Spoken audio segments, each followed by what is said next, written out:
Lucky Land Casino, asking people, what's the weirdest place you've gotten lucky? Lucky? In line at the deli, I guess? Aha, in my dentist's office. More than once, actually. Do I have to say? Yes, you do. In the car before my kids' PTA meeting. Really? Yes. Excuse me, what's the weirdest place you've gotten lucky? I never win and tell. Well, there you have it. You can get lucky anywhere, playing at LuckyLandSlots.com. Play for free right now. Are you feeling lucky? No purchase necessary. Void where prohibited by law. 18 plus. Terms and conditions apply. See website for details. Hello and welcome. It's Eric Erickson here. I hope you had a delightful Thanksgiving. The phone number, if you'd like to chime in today, 877-97-ERIC, 877-973-7425. You go away for a few days and you come back and you hear the music start and realize there's no place you'd rather be. All right, we have to talk about Omicron. Out of the gate, let's talk about Omicron. You should know we're not going to have a She variant of COVID because it would offend the Chinese dictator. So we've jumped over to the Omicron variant in the Greek alphabet, but that allows us to put some perspective on the great freakout that is about this variant. You know, we had the Alpha variant is the original COVID, and then you have Beta, and then Gamma, and then Delta. We all know about the Delta variant. The media's been talking about the Delta variant for a year, but there was along the way Epsilon and Zeta, Eta, Theta, Iota, Kappa, Lambda, and Mu. We've had all those variants. Now, there was, you will recall, sometime, middle of the year, can't believe it's almost the year. Where did the year go? But sometime around June, July, or August, there was the Lambda variant. It came up out of Peru. Now, it spread into Los Angeles. There were multiple signs of the Lambda variant, but the Lambda variant collapsed. There was about a 3-day media freakout about the Lambda variant, and then it all went away. Well, now we're at Omicron. Now, here are a couple of things that make it different from the Lambda variant. I want to put this all in perspective for you because you should not be freaking out. We'll get into why the media is freaking out, but you should not be freaking out. Let me give you the data. The data is the reason the media did not freak out as much about the Lambda variant as the Omicron variant is because the Lambda variant came out of South America. The Omicron variant comes out of Southern Africa, not South Africa, but it is in South Africa, but Southern Africa.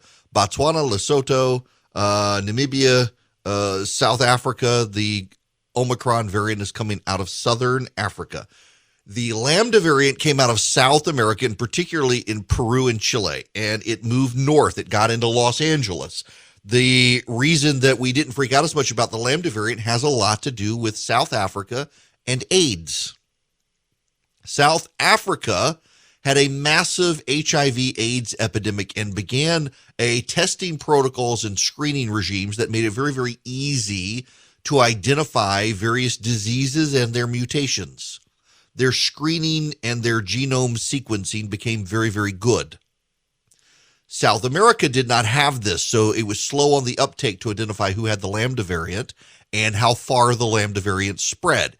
It did not seek into the American consciousness until Lambda was already pretty far gone. It turned out Lambda was no big deal. With South Africa, they're on the bleeding edge of detection. So they were able to pick up the Omicron variant very, very quickly because they do sequencing for pretty much everybody.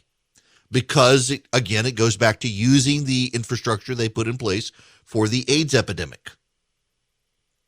So the Omicron variant was sequenced very, very early, detected very, very early, and we know where it came from. It came from Botswana, it came from Lesotho, it came from Swaziland, it came from South Africa. It has already spread into Europe, it has already spread into Great Britain, it's already spread into Canada. It's probably already in the United States. I would not be surprised if you get a push alert during the show today or tomorrow announcing that it's been detected in the United States. Because now they're looking for it. Now, what do we know so far about the Omicron variant? We know the media perceives it's more rapidly spread than the Lambda variant because the testing protocols in South Africa are so good, they can detect it very early and they can detect how widespread it is very early, something that didn't exist with the Lambda variant. And frankly, didn't really exist with the Delta variant, which was, you will recall, actually the Indian variant that swept through India and then moved around the world. The original South African variant is the Beta variant. They switched to Greek names. They're actually a series of numbers they use, like B116.11.2 or something like that. Looks like a software update, and then they give it a Greek letter, the ones that they think are actually really significant in spread. So here we are at Omicron. We've skipped nu and chi because nu sounds like new, N-U, the Greek letter, sounds like new, N-E-W. They thought that would be too much confusion. They skipped the other because they didn't want to offend China. So, but we've had epsilon, zeta, eta, theta, iota, kappa, and lambda, and mu. So now here we are at Omicron. It's not like the other variants didn't exist. So what do we know? According to the South African doctors who have encountered it, the symptoms tend to be mild, but also tend to be a little different from your standard COVID. Racing hearts, more sweating. You don't lose your taste. You don't lose your sense of smell. You do, particularly younger people, tend to have racing heartbeats. But again, South African doctors have thus far said it is early. What we know in these early days is that hospitalizations are not seeing an uptick in South Africa or surrounding countries, even though their vaccine rates are lower than the vaccine rates in this country. Vaccinations in South Africa are less than in this country, and they're not seeing an uptick in hospitalizations. We are also in South Africa not seeing severe cases. Here's something you should know. It's kind of epidemiology 101. This isn't from me, obviously. I'm not an epidemiologist, but I talk to a lot of them. You know, a virus doesn't want to kill you. I know it seems like viruses want to kill you. Viruses want to reproduce and spread. A virus cannot reproduce and spread if it kills you. So viruses over time, a lot of the mutations actually tend to make the virus less deadly, because if the virus is too deadly in the host it infects, it can't reproduce and spread. So we shouldn't freak out about all the variants. Now, sometimes there's a variant that becomes far more deadly, and that one dies out fairly quickly. And then another variant comes along that is actually not as bad. This is what happened to the flu over time. The modern flu relates back to the Spanish flu, which was very deadly for a number of years and then wound down as mutations came along, and now we have the seasonal flu. We will have seasonal COVID for the rest of this planet's history, as long as there are human beings on it. The Omicron variant does not seem to be the great freak out that the media has done. The markets tanked on Friday out of panic over the Omicron variant because so many people were scaring them. Now, where are the markets right now? While I'm speaking, the Dow is up, the NASDAQ is up, the S&P is up, all of them up, rebounding from what happened on Friday. When the markets all freaked out, the Omicron variant freak out is not helping Joe Biden. There's something else, though, here you need to understand. This one very much, you gotta appreciate this. We're not going to get reasonable coverage of Omicron. What I told you, I think, is fairly reasonable. It is detected largely because it's in South Africa. It is detected as quickly and as widespread as it is, largely because South Africa's testing regimes go back to the AIDS epidemic of the 1980s and 90s. They have all of the tools in place to be able to do it very effectively, to do it very quickly.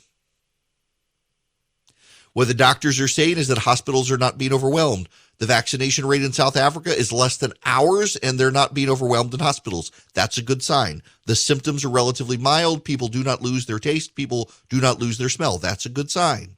But you have mostly hysteria in the mainstream media of the United States. Why? Again, this is my working theory. They have PTSD. This is a news story that has not gone away. It was around during the Trump administration. In fact, it was the first major storyline that never left. Trump had this amazing superpower. He was able to change news stories every day. COVID was his kryptonite.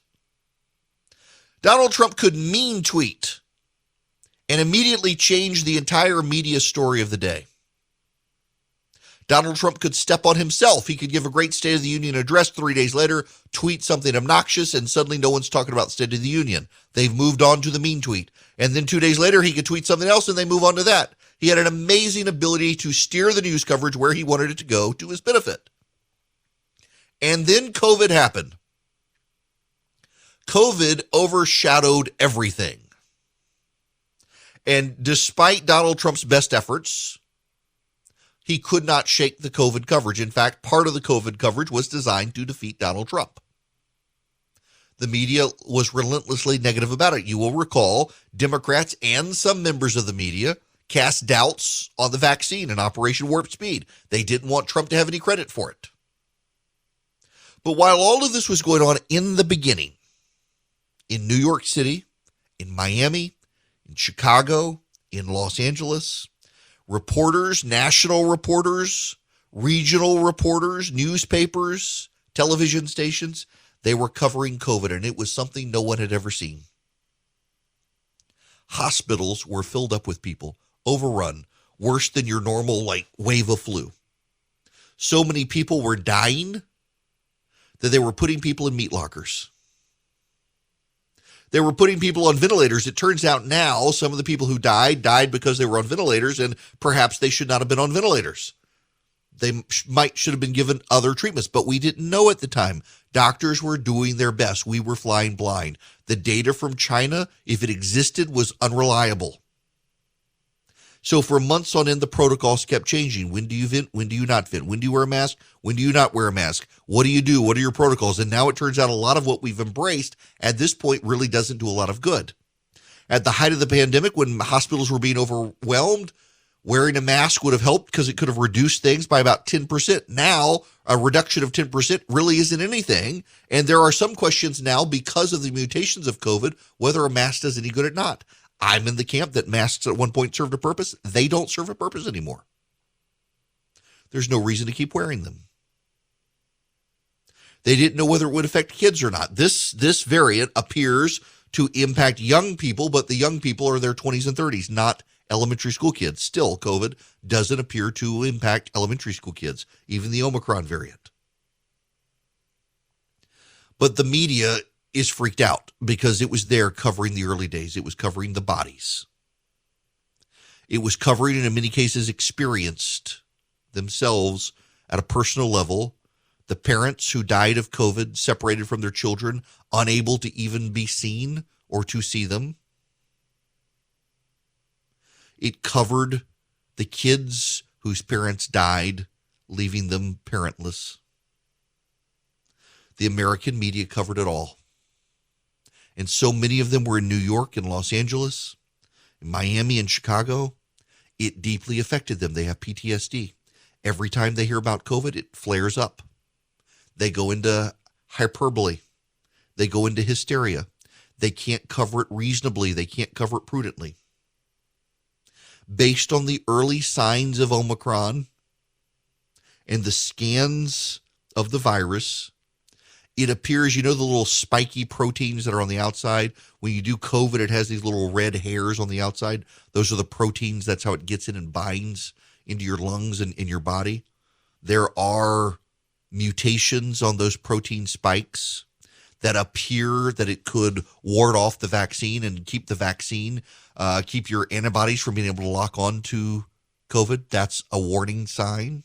That's one reason they're concerned. It looks like this is the first real variant to mutate in a way that make the current vaccines less effective. But thus far, the people who are getting it don't have widespread symptoms, don't have deep, dire symptoms. So there's an upside and there's a downside, but it's too early to freak out. There's still so much we do not know. The media in this country cannot help itself, however, in the way it's freaking out.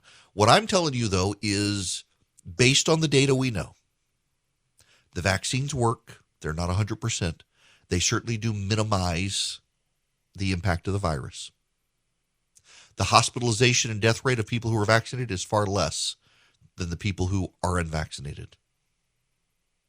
The vaccine and the booster, if you get the booster or not, will still do you some good against any of these variants because it has built up your immune system, and our immune systems are powerful, amazing things. But at this point, we are almost now 2 full years into COVID. It is endemic. It's not a pandemic. It's never going away. We should stop treating it as if it will go away. It's never going to go away. We need to stop living by fear. We need to live reasonably. Social distancing turns out to just be feel-good safety theater. We can get rid of it. Masks at this point can be gotten rid of. Lockdowns of schools can be gotten rid of. You know what's gonna do well is for you not to live by fear, but to live reasonably, to wash your hands, to cover your mouth when you cough. When you're not feeling well, stay home. Don't take one for the team and show up at the office trying to tough it out. Stay home. Work from home. But otherwise, get on with your life.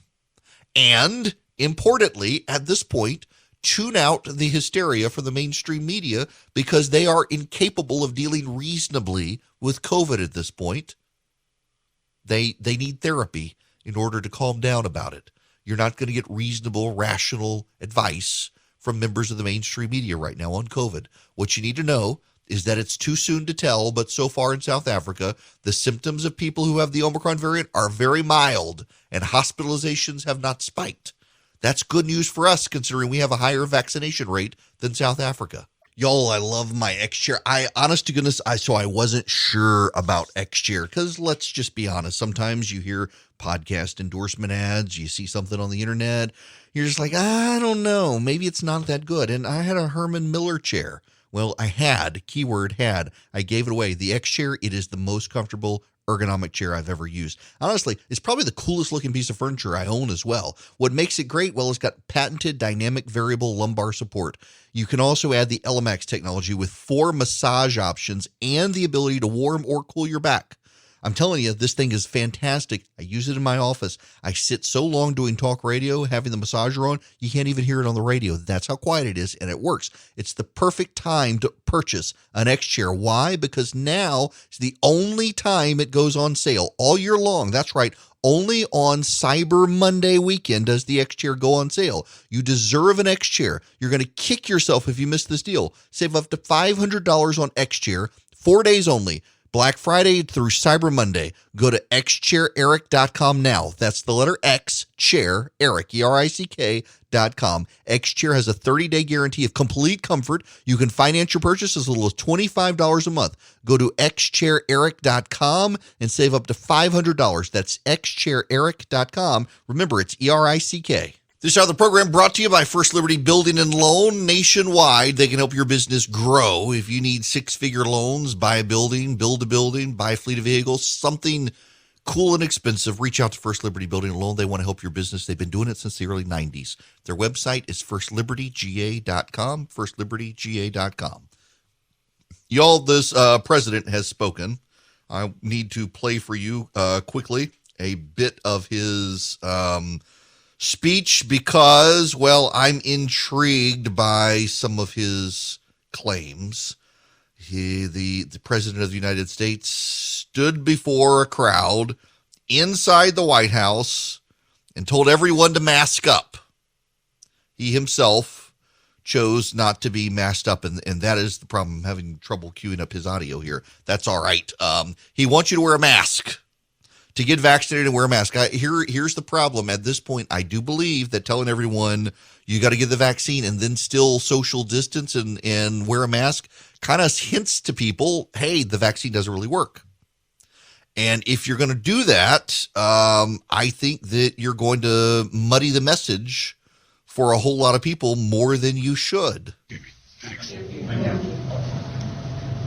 There's the president. He walks out, doesn't put his mask on. Everybody else masked, including Kamala Harris. He walks out the door after having told everyone they got to mask up. He says, we'll get to a new normal when everybody's vaccinated. We're not all going to get vaccinated. We're not all going to. And so they need to figure out a way to get us back to normal. And I will tell you the way to get back to normal. I know the way to get back to normal. Get back to normal. Move on. We have a very high vaccine rate in this country. The pandemic, they've been telling us, is a pandemic of the unvaccinated. So go back to normal now. There's no reason to go back to wearing masks or latex gloves or social distancing, even with the Omicron variant. They are doing this out of fear. It's time to stop. The Biden administration promised that they would beat COVID and that we would go back to normal. It would probably be a winning thing for this administration to now say, hey, we won, go back to normal. We've got a high enough vaccine rate. Anyone who gets COVID, they're going to be mild symptoms. Hospitalizations have declined pretty rapidly around the country. Go back to normal. You know, if you want a scene of this, you know, Michigan stormed the field after beating Ohio State. Michigan has the highest rate of COVID in the nation right now. Did you hear the media attack Gretchen Whitmer at all? What if she had an R next to her name? Remember all the hysteria about the SEC crowds and storming the field and how it was going to spread COVID? It never did. And yet the media said that then and ignores it now. Hello and welcome. It is Eric Erickson here. The phone number is 877-97-ERIC, 877-973-7425. Let's go to the phones. Ricky, you're going to be up first. Hope you had a good Thanksgiving. Oh, it was uneventful, as I say. Eric, good. I'm telling you, you are my hero. You are my hero. You have said everything. I've told people that, and they about bitten my head off. The pandemic is over. You're not going to vaccinate 365 million people. It's just not going to happen. It's just not going to happen. I mean, you know, you're going to have to, it's not going anywhere. They're talking about we're going to eradicate the virus. Well, when you eradicate that, I want you to eradicate the common cold. I want you to eradicate the flu. Amen to that.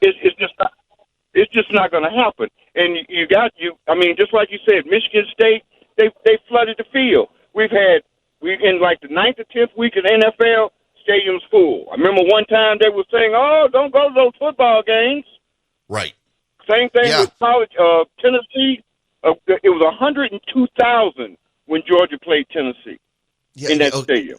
Listen, Ricky, you just violated a terrible rule, and you didn't even know it. We don't talk about Tennessee on this program because my digital director is a Tennessee fan, and they suck so bad it hurts every time we talk about it. So for his compassion, we try to avoid Tennessee. Oh, go dogs. Go dogs. But, you know, I mean, but and that's what the media doing. They keep you hyped because that's all they got. That's all they got. That and January 6th, as terrible as it was, that's all they got. California, they stormed the stores, they're stealing and all this stuff, and that's all they got. And they're going to ride this until the midterms. I mean, it's just terrible. But, I mean, the pandemic is over. The epidemic is hot on. Yeah, it's endemic, not pandemic. You know, Ricky, you mentioned that. One last thing before I let you go here is, did you know that this weekend on the TV news shows, there was more conversation about January 6th and Donald Trump than about the guy who drove his car into the Christmas parade in Waukesha, Wisconsin? How about that? They are scared to death of this man. They are scared to death of this man. They really are. And his voters. And all that. But it's going to backfire just like it did with Hillary.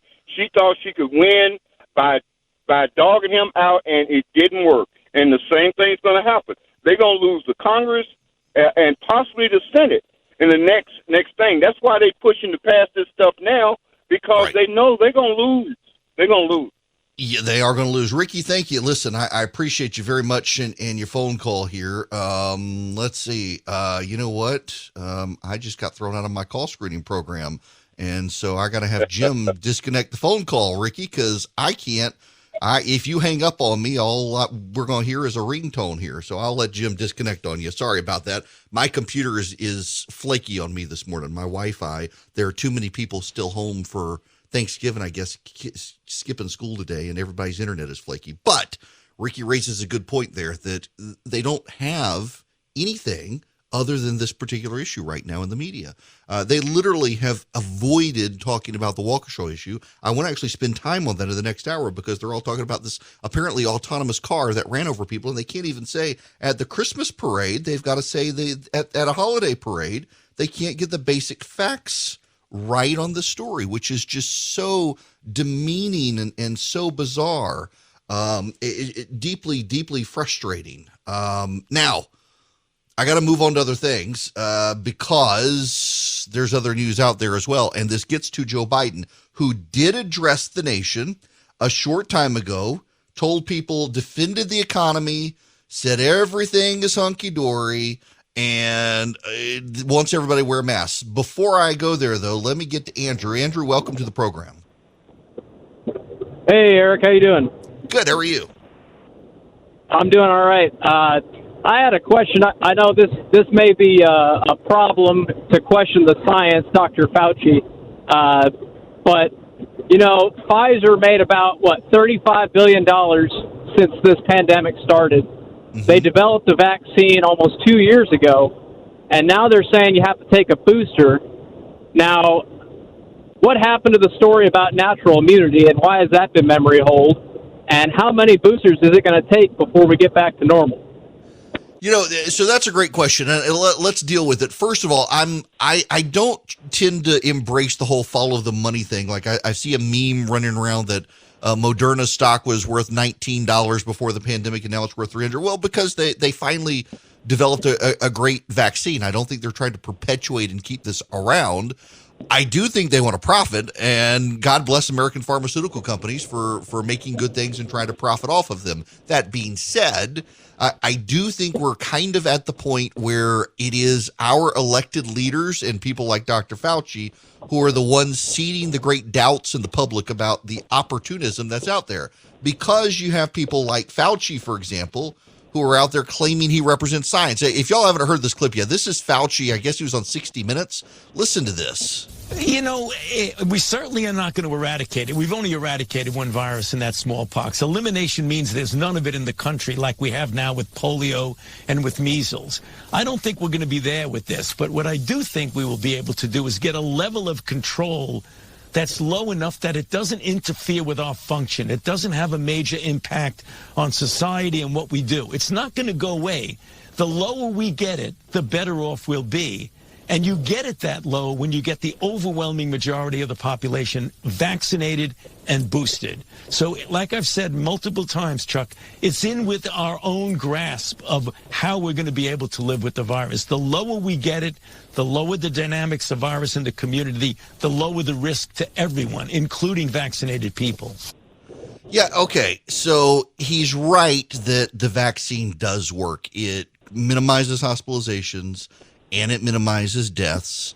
The problem is we rushed out vaccines with a rapidly mutating virus. We told everyone that if you got the vaccine, you wouldn't get the virus, and it turns out that you can still get the virus, which is not what they originally told us, which causes more doubts from people as to whether or not they should even take the vaccine. Then they're still telling people you've got to do everything that you previously were doing because you can still get the virus. So then that raises the question of why even get the vaccine, because we also know that the vaccine causes people to have negative reactions at times, and those negative reactions also cause all sorts of problems for people. My wife and I both had negative reactions with the vaccine. You've got the situation with the booster shots giving people complications, and so people wonder, is it worth getting the vaccine or getting the virus? Then you have the disinformation campaign out there. The number of people I know who believe that the vaccines have killed more people than the virus is kind of absurd when that's not the case. But all of this comes back to a willful lack of trust of the people we should be able to trust. I mean, listen to Fauci again, the arrogance in the statement. All I want to do is save people's lives. I mean, anybody who's looking at this carefully realizes that there's a distinct anti-science flavor to this. So if they get up and criticize science, nobody's going to know what they're talking about. But if they get up and really aim their bullets at Tony Fauci, well, people could recognize there's a person there, so it's easy to criticize. But they're really criticizing science because I represent science. That's dangerous. To me, that's more dangerous than the slings and the arrows that get thrown at me. And if you damage science, you are doing something very detrimental to society long after I leave. Who the hell does this guy think he is? Tony Fauci saying he represents science. He is science. You go after science, you damage science, you leave long-lasting damage. Can he not account for the things that he got wrong? Listen, I think that Dr. Fauci served a role early on in this pandemic. But I think like Beto O'Rourke of Texas, he bought his press. He believed his press. And the press was hagiographic. It was fawning. It was uncritical. And in the age of Donald Trump, it was rally around Fauci. Remember early on, members of the media perceived Fauci as being a Trump guy, and they didn't like him. And then he started whispering that maybe he disagreed with some of the president's statements or he would contradict the president on television. And suddenly he became a rock star in the media. I understand that the science and the data changed. Over 2 years, the science and the data has changed. It's true. It's true. And I understand that as the science and the data has changed, Dr. Fauci and those around him in public health, they have changed their opinions on things. It's true. The science and data have changed, so they have changed their opinions based on what they learned. The problem is that not only did they not come out and acknowledge the changes and why they changed, they presumed that you would embrace everything they said without question. And when anyone called them out on any of their changes, they denied change. They denied the changes. They themselves have helped foster the misinformation and the disinformation through exceeding bureaucratic arrogance. A bureaucracy unaccountable to the people is a bureaucracy that gets heavy-handed and arrogant. And Fauci has over time, through fawning praise, knowing this president has his back, he's become arrogant, and he lacks the humility that a public servant should have. He lacks the humility to acknowledge when things went wrong. He lacks the humility to restrain himself from speculation. And that has caused distrust and misinformation and disinformation and doubt. He has become the worst spokesman possible to put on television. This is the problem with Dr. Fauci. Dr. Fauci believes Dr. Fauci. And when you believe yourself that much and you do not question yourself, you do not have the necessary humility to exercise caution in the face of a virus that continues to change. You get to this. Dr. Fauci asked about Ted Cruz calling for a probe into Fauci and possible jailing Dr. Fauci, says this. So anybody who spends lies and threatens and all that theater that goes on with some of the investigations and the congressional committees and the Rand Pauls and all that other nonsense, that's noise, Margaret. That's noise.